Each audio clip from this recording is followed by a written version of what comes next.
চাঁদপুরে পূবালী ব্যাংকের শাখা ব্যবস্থাপক শ্রীকান্ত নন্দী এখনও নিখোঁজ রয়েছেন। এছাড়া গ্রাহকের ৫ কোটি টাকা নিয়ে যাওয়ার ঘটনায় তদন্ত শুরু করছে ব্যাংক ও পুলিশের একাধিক দল। পূবালী ব্যাংক কুমিল্লা রিজিওনাল অফিসের RM জহিরুল ইসলাম জানিয়েছেন, অভ্যন্তরীণ গ্রাহকদের লেনদেনে কোনো সমস্যা নেই।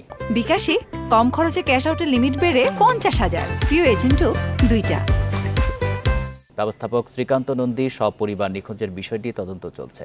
তিনি আরও জানান, ওকে এন্টারপ্রাইজের 2,48,84,000 টাকা গত 4 এপ্রিল ওই শাখা থেকে উত্তোলন করা হয়।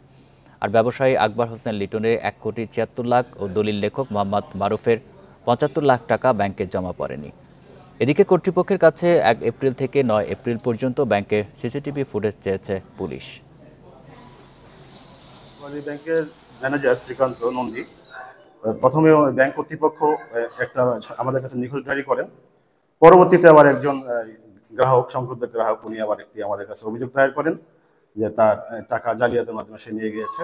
এই সংক্রান্ত একটা থানায় মামলা রুজু হয়েছে। দুইটি বিষয়ে আমরা অত্যন্ত গুরুত্ব সহকারে তদন্ত করে দেখছি।